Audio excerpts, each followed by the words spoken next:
turnover mo na maayos itong mga gamit sa loob dito. Ayan na, oh. Oh. Ha?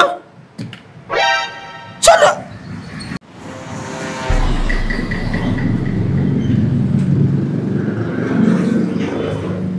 Hoy, Pakbaw! Tulog ka na naman! Ano klase na ka-duty ka? Tutulog ka dyan? Dadasal lang ako. Lakas tayo, sal mo bulok!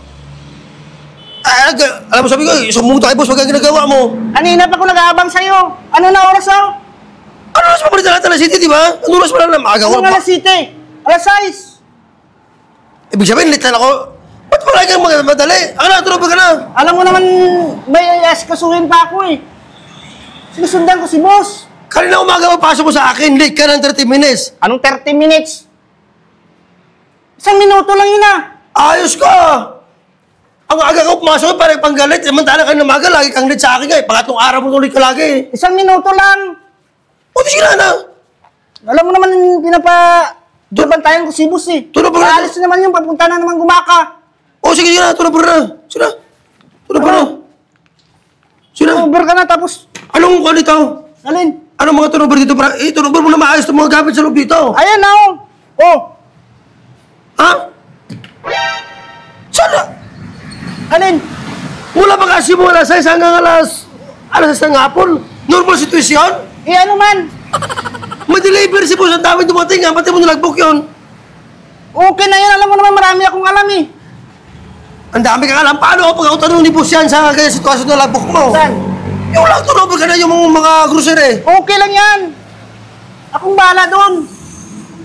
Inut ko rito ha. Na wala ka turnover sa akin ha. Bakit inut mo?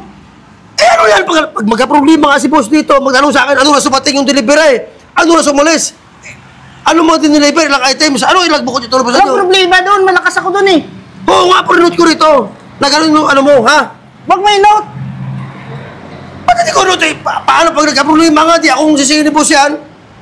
Lagbook ka lang yung sarili mo dyan. Yung lagbook ko, wag mo lang kailangan. Kaya nga inut ko rito na wala ang nanunubra sa akin. Normal situation na ito. Sa'yo eh. Nag-in ka na, size. Nag-out ka na sa alas ng hapon. Tapos normal situation, wala. Oh, tinan mo. Hindi ko to pirmahan na. Pirma mo na. Ay, alis na ako. Ba't pirmahan ko yan? Pag nagka... No, ako na. Pirma mo muna. Ah. Aalis na ako. Wala ka nga dyan na turnover sa paano pirmahan. Pirmahan mo na. Aalis na ako Lagyan mo lang dyan na ako na ano hindi ko pinirmahan. Sige na, lagyan mo lang dyan. Sige na. Refuse to sign dito. Wala turnover eh. Ang daming delivery ni boss yan, oh. Paano hirapan sa mga items dyan, oh. Tapos hindi mo nalagbok. Sige na. Alam mo naman marami akong alam eh. Kung alam ko marami kang alam. Kung dapat turnover sa lagbok, sige na. Bukas, baka malit ka naman, ha. 1 minuto lang naman ang nalilit ko ah. Ikaw, kumumala si kay boss, ganyan na sa akin, ha. Kumumala si kay boss, ha. Masyado ka lang, ha. Sige na. Inut ko Alis rito, na ako. wala kang turnover. Tapos refuse to sign, ha. Sige na. Malas din na tao.